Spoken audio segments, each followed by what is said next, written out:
Bienvenidos, queridos estudiantes. Deseo se encuentren bien. Les habla su maestra Rubí Lorenzo. Un abrazo desde la distancia. En el día de hoy, desde la asignatura de Ciencias Naturales, estaremos trabajando diferentes temas, los cuales te servirán de ayuda para construir tu nuevo proyecto, un estudio de video en casa. Pero antes, vamos a dar las gracias a Dios por el nuevo día que nos concede y a pedirle que nos brinde la sabiduría necesaria para desarrollar los contenidos del día.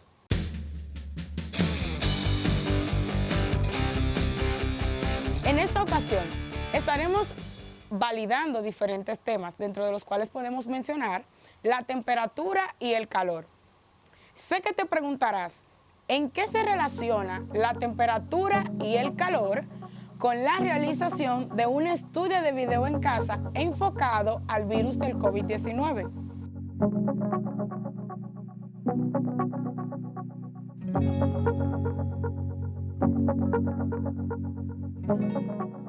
Te comento, los factores climatológicos como la temperatura y el calor son determinantes para la propagación del virus COVID-19, según un estudio liderado por el investigador Fernando Antonio López Hernández desde la Universidad Politécnica de Cartagena.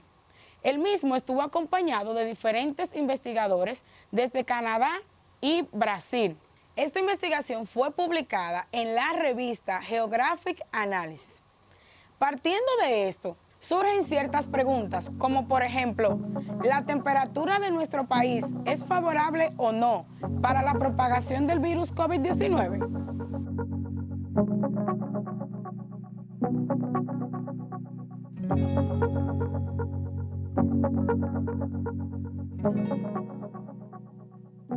Me pregunto, ¿sabes exactamente qué es el virus del COVID-19 o coronavirus? A continuación, tendremos la presentación de un video referente a este tema. Acompáñame a verlo. Seguramente has escuchado en muchas partes el nombre coronavirus y quizás sabrás que es un virus. De pronto, ese resfriado que tuviste hace un año pudo ser causado por él. Pero más curioso aún es que a pesar de que este virus es la segunda causa más frecuente de resfriado común, cuando se vuelve famoso, hasta las acciones de la bolsa se caen. En los últimos días se han propagado cientos de noticias que hablan de un nuevo coronavirus, luego de que en la ciudad de Wuhan, en la provincia de China, se detectaran 44 casos de neumonía sin causa aparente, en las cuales no se pudo detectar un agente infeccioso. Probablemente conoces muy bien la historia, dada la gran cantidad de noticias difundiendo mucho miedo. Pero ¿realmente sabes qué es el coronavirus? No te despegues de este video para que juntos podamos combatir esta oleada de miedo y desinformación. Es primordial entender que las enfermedades respiratorias son inevitables. Todos podemos enfermarnos. Y no solo el coronavirus es peligroso. Tenemos el virus de la influenza, que asesinaba a muchas más personas en la historia que el coronavirus, a pesar de que existe una vacuna. Y otros virus, como el virus sincitial respiratorio, el virus de la parainfluenza o los adenovirus respiratorios. La verdad es que estos pequeños han invadido tu cuerpo cientos de veces más que el nuevo coronavirus. Y bueno, pues aquí estamos, vivos. Aunque no significa que no puedan matarte. Bueno, ahora sí, ¿qué rayos es el coronavirus? Enfermedades clínicas. Antes de 2003 solo se reconocían dos tipos de coronavirus, el OC43 y el 229E, los cuales causan resfriado común. Después fue identificado el SARS-CoV o coronavirus del síndrome respiratorio agudo grave, el cual fue inicialmente encontrado a partir de una epidemia en la provincia de Guangdong en China. En esa oportunidad el virus causó SARS, el cual se caracteriza por una importante dificultad respiratoria, neumonía, fiebre elevada y una alta probabilidad de morir. Para el final de julio de 2003 el CDC reportó más de 8.000 casos, con más de 800 muertes. Después de esa epidemia se descubrieron otros dos tipos, el HKUI y el HCOV-NL63, los cuales causan neumonía. Y finalmente, nuestro nuevo coronavirus, o 2019 NCOV, Antes de seguir, solo quería decirte que no olvides pasarte por mi canal, en donde explico otros virus y bacterias, así, de forma animada para que nunca los olvides. Hay que hacer mención del increíble trabajo que han hecho cientos de investigadores en el mundo para descubrir el agente causante y determinar sus características. Y es muy especial que la OMS haya trabajado en un protocolo muy valioso para limitar la transmisión del virus e identificar rápidamente a los pacientes. Sí, como medirle la temperatura a toda persona que se suba a un avión en China. Lo que sabemos es que este virus puede provocar enfermedades respiratorias leves, como un resfriado, hasta más severas, como la neumonía severa. Tiene un periodo de incubación de 2 a 14 días y se transmite de persona a persona por gotas respiratorias. Sin embargo, todavía hay mucho que aprender de su transmisión. Prevención y tratamiento. No existe vacuna para esta enfermedad. Sin embargo, es importante que todos practiquemos el constante lavado de manos, evitar tocar nuestros ojos, nariz y boca con las manos no lavadas y si te enfermas, no salir de casa. Las personas no merecen tu virus. Igualmente, no existe ningún tipo de tratamiento efectivo o medicamento recomendado para esta infección. Si por alguna razón extraña te infectas, pues te recomiendo caldo de pollo y el cuidado de un ser amado. Y si te sientes mal, acudir al servicio de emergencias más cercano. Características microbiológicas. El término coronavirus fue acuñado en 1968 y se deriva de que el virus tiene forma de corona en la microscopía electrónica. El virus infecta una gran cantidad de especies de animales, incluyendo al humano. Está cubierto por una envoltura y tiene forma redonda. El virus mide aproximadamente 80 a 160 nanómetros. Es decir, es mediano en comparación con otros virus. Es un virus ARN de cadena positiva, significa que en su interior tiene una cadena de ácido ribonucleico. Interesantemente, es el más largo de todos los virus ARN positivos. Este ARN se pliega en forma helicoidal, gracias a una proteína llamada proteína N. Sí, porque de otra manera no cabría ese código tan largo. A esto se le llama nucleocápside, no lo olvides. Las membranas de los coronavirus tienen 3 proteínas virales. Estas son la proteína S o spike, la que le da esa forma de corona al virus, la proteína M o de membrana y una proteína muy pequeña llamada proteína E. La proteína S o spike es la que permite que el virus se adhiera a la célula que va a infectar, lo que lleva a que se libere la nucleocápside en la célula. Una vez entra a la célula, el ARN es traducido a una proteína llamada polimerasa ARN dependiente de ARN o también llamada proteína L. Esta proteína L se encarga de producir 5 a 7 cadenas individuales de ARN mensajero. Este ARN mensajero es traducido por nuestras células para producir muchos más virus, los cuales salen de la célula e infectan otras células y el ciclo se repite. Todo esto sucederá hasta que nuestro sistema inmune cree anticuerpos y destruya el virus. Si quieres entender mejor esto, te invito a mi canal, donde hay un video explicando la respuesta inmune a los virus. Después de ver el video sobre el coronavirus, me imagino que deseas saber por fin qué es la temperatura. Para profundizar sobre el tema de la temperatura, estaremos viendo un video, el cual te pido, por favor, me acompañes a continuación.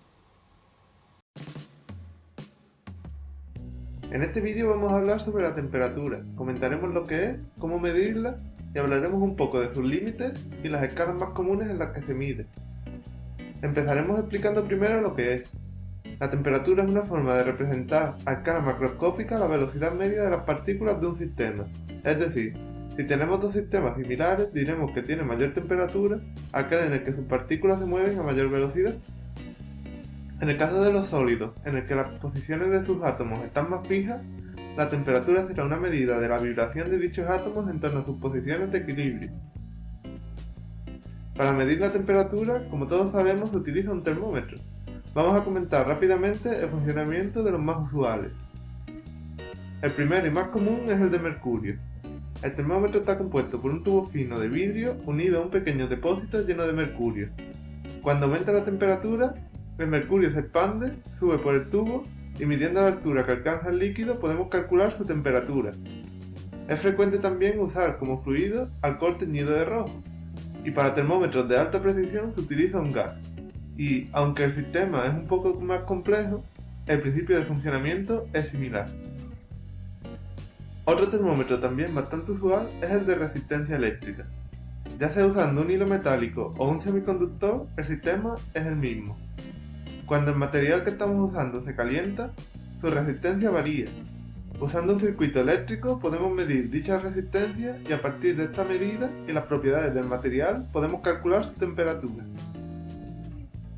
Por último tenemos los pirómetros. Estos termómetros, a diferencia de los anteriores, no necesitan estar en contacto directo con el material que queremos estudiar, y es por eso que se utilizan para medir sustancias que están realmente calientes, como el metal fundido o el café de algunas cafeterías. Su funcionamiento se basa en el hecho de que, simplemente por tener temperatura, los objetos emiten radiación. Inicialmente los más fríos emiten el infrarrojo, pero según se van calentando pueden llegar incluso al espectro visible. Este fenómeno es aprovechado, por ejemplo, por los herreros artesanos que pueden determinar la temperatura óptima para trabajar el metal simplemente con el color con el que brilla. Un pirómetro funciona como el ojo de un herrero, solo que es capaz de medir un rango mayor de longitudes de onda y con un poco más de precisión. A continuación vamos a comentar un par de curiosidades sobre los límites de la temperatura. Empecemos por el límite inferior, el llamado cero absoluto. Físicamente es sencillo de entender. Como vimos al principio, la temperatura es la medida de la velocidad de las partículas de un sistema. El cero absoluto se alcanza cuando las partículas se quedan completamente inmóviles. Lo cierto es que alcanzar esta temperatura es teóricamente imposible, y de hecho a temperaturas cercanas se producen fenómenos extraños como la superfluidez o el condensado de Bose-Einstein, que es un estado de la materia que solo se puede describir mediante el uso de la física cuántica. Por otra parte, el límite superior de temperatura se conoce como temperatura de Planck. Se supone que esa es la temperatura que tendría el universo justo tras el Big Bang, y su valor es el que aparece en pantalla. Algo más caliente que eso simplemente no se puede analizar con la física moderna. Por último, vamos a comentar las escalas más frecuentes que se usan para medir temperaturas. Empecemos por la más usada a nivel doméstico, la llamada escala de Celsius. Inicialmente esta escala se definía a partir de los puntos de fusión y ebullición del agua destilada a una atmósfera de presión, siendo el punto de fusión los 0 grados Celsius y el de ebullición los 100. Actualmente se define la escala a partir del punto triple del agua, que es el estado de presión y temperatura en el que coexisten en equilibrio el hielo, el agua líquida y el vapor. Pero no os preocupéis porque la nueva definición se ha hecho de forma que la anterior siga siendo válida. La escala de Kelvin se define de manera similar a la anterior, pero de forma que el cero se sitúa en el cero absoluto. Además, el Kelvin es la unidad oficial de temperatura del Sistema Internacional de Unidades. Pero ojo, la unidad de temperatura se denomina Kelvin y no grado Kelvin. Además, se escribe con minúscula, siempre claro que no esté al principio de una frase o queramos referirnos a famosos científicos. El símbolo, sin embargo, es una K mayúscula. No se puede escribir en minúscula para evitar la confusión con el prefijo kilo, que significa 1000, y tampoco se debe usar el circulito de grado. Por último tenemos la escala Fahrenheit. El origen de esta escala no está muy claro. Algunas teorías afirman que se estableció a partir de una serie de mezclas de sales con hielo y agua. Otras dicen que Fahrenheit marcó como cero la temperatura de un frío día de invierno y tomó la temperatura del cuerpo humano con un poco de fiebre como aproximadamente 100 grados. Y en cualquier caso, actualmente también se utilizan los puntos de fusión y ebullición del agua para definirla. A la escala cuyo grado equivale a 1 grado Fahrenheit, pero en la que el cero se sitúa en el cero absoluto, se le llama escala Rankine, aunque lo cierto es que no tiene demasiadas aplicaciones. A modo de resumen, aquí os dejo una comparativa de las temperaturas de ebullición y fusión del agua y la del cero absoluto en las 4 escalas que hemos mencionado. Después de ver el video sobre la temperatura, podemos añadir que esta se considera como la medida promedio de la energía cinética que existe en un cuerpo, tanto en sus átomos como en sus moléculas. Pero me imagino que tienen muchas ansias de continuar trabajando y saber de una vez por todas qué es el calor. El calor suele definirse como la energía que se intercambia entre un cuerpo y el entorno donde se encuentra, ya que presentan distintas temperaturas. Para profundizar sobre el tema del calor, de igual manera tenemos un video. Acompáñame por favor a verlo. ¿Y ahora qué es el calor? El calor es la transferencia de energía térmica entre dos cuerpos de diferente temperatura. La energía térmica está relacionada con el movimiento de átomos y moléculas. Curiosamente, hay más calor en un iceberg cuya temperatura es poco menor de 0 grados centígrados que en una taza de agua hirviendo. Si bien la temperatura del agua en la taza es más alta, el número de moléculas en el iceberg, que se mueven aunque lentamente y por ende tienen una energía, es mucho mayor que el número de moléculas del agua de la taza, Por ello, la energía térmica del iceberg es mayor que la de la taza de agua. Transferencia de calor.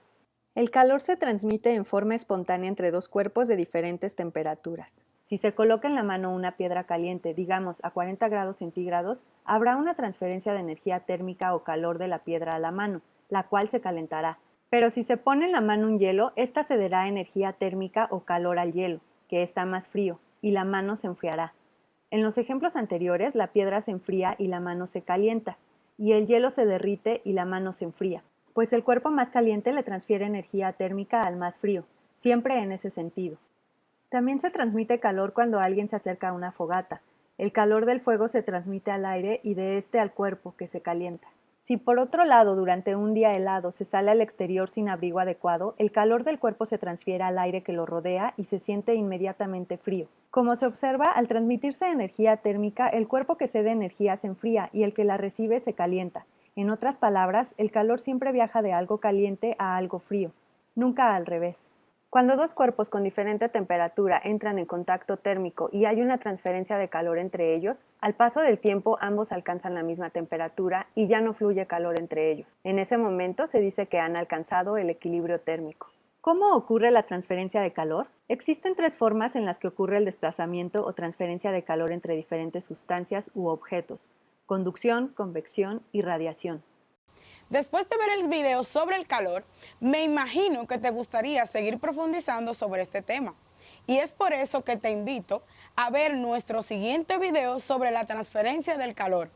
De igual manera, pues te recuerdo tener a mano tu cuaderno y tomar los apuntes necesarios, los cuales te servirán de herramienta para la realización de nuestro nuevo proyecto, un estudio de video en casa. Veamos. La transferencia de calor ocurre por tres mecanismos principales: conducción, convección y radiación. La conducción es una forma de transmisión de calor que se da en sólidos, en los cuales la energía térmica, en forma de energía cinética, se propaga por vibración de partícula en partícula. Las moléculas que vibran le transfieren energía a otras con menor energía y vibración. Por ejemplo, si se acerca una cuchara metálica a la flama de una estufa, en breve tiempo toda ella se calentará, tanto que no será posible sostenerla. Actividad. Vamos a necesitar agua caliente, un vaso de vidrio y una cuchara metálica. Coloca la cuchara metálica dentro del vaso de vidrio. Con precaución, vierte el agua caliente dentro del vaso. Con cuidado toca la cuchara. Notarás que está caliente. El metal de la cuchara conduce muy bien el calor, por lo que al recibir el líquido absorbe una parte importante del calor y lo conduce por toda su extensión. Esto impide que la temperatura en la pared interna del vaso suba tanto, reduciendo así las tensiones internas en el vidrio, por lo que el vaso no se estrella. Transferencia de calor por convección. Aquí, el gran movimiento de un fluido causa corrientes y remolinos que promueven la mezcla y distribución de la energía térmica. Por ejemplo, cuando sobre la flama de una estufa calentamos agua en un recipiente metálico, este empieza a calentarse desde la zona más próxima a la llama. En ese momento el agua se dilata, se vuelve menos densa y asciende a la parte superior, dejando su lugar al agua fría. De esta manera se forma una corriente en circulación en donde las masas calientes suben y las frías bajan, estableciéndose lo que se llama corriente de convección. En este caso, la transferencia de calor se produce por convección. Actividad. Vamos a necesitar una vela, un encendedor o cerillo. Enciende con cuidado la vela. Acerca lentamente tu mano y ubica los dedos a los lados de la flama por unos segundos. Luego, acerca la mano a la vela por arriba. Seguramente te percataste que el calor que sentiste en los dedos colocados a un lado de la flama fue mucho menor que el sentido cuando la mano estaba arriba de esta. El calor en el primer caso es soportable, mientras que en el segundo se debe retirar la mano rápidamente. La corriente de convección creada por la transferencia de calor provoca que el aire caliente ascienda, por ello resulta difícil mantener la mano arriba de la flama. La transferencia de calor por radiación es en la que un cuerpo caliente emite energía que puede actuar sobre otro sistema a través de ondas electromagnéticas. El Sol y las demás estrellas emiten ondas electromagnéticas de diferente longitud de onda y frecuencia. Las que llegan a la superficie terrestre corresponden al infrarrojo, la luz visible y los rayos ultravioleta. Con la vista solo podemos percibir la luz, sin embargo, también nos llega radiación infrarroja, que es del calor que sentimos, y cierta cantidad de luz ultravioleta, que es la responsable del bronceado de la piel. El filamento de un foco, la flama de una vela y las llamas de una hoguera emiten luz visible, por eso los utilizamos para ver, pero también emiten radiación infrarroja que nos calienta, aunque no la veamos. Si alguien aproxima las manos a una fogata, en un rato se calentarán por una transferencia de calor por radiación. Los calefactores eléctricos que usan una resistencia para calentar el ambiente transfieren calor por radiación. Actividad. Vamos a necesitar una vela, un encendedor o cerillos. Enciende con cuidado la vela, acerca tus manos y ubica las palmas a los lados de la flama. Después de mantener algunos segundos las manos cerca de la flama, sentimos las manos calientes ya que ésta irradia calor en forma de radiación infrarroja, que no es posible verla, únicamente la podemos percibir. Después de ver el video cómo se transfiere el calor, me pregunto, ¿recuerdas los 3 elementos principales para realizar la transferencia del calor? Estos son la convección, la conducción y la radiación. Mis queridos estudiantes, la clase de Ciencias de la Naturaleza en el día de hoy ha llegado a su final. Sin embargo, es bueno recordar los temas que hemos trabajado. Hemos visto la temperatura, el calor y cómo se transfiere el calor. Además de esto, realizamos un repaso sobre lo que es el virus COVID-19 o coronavirus. Por favor, recordar que para afianzar los conocimientos obtenidos en el día de hoy, deben realizar las actividades de su cuadernillo. Como siempre, es un inmenso placer para mí estar con ustedes compartiendo otro día de clases. Recuerden, por favor, mantener el distanciamiento social, utilizar sus mascarillas y colaborar a que sus familiares lo hagan también. Estuvo con ustedes su maestra Rubí Lorenzo y por favor tampoco olvidar un abrazo desde la distancia. Cuídense, hasta la próxima.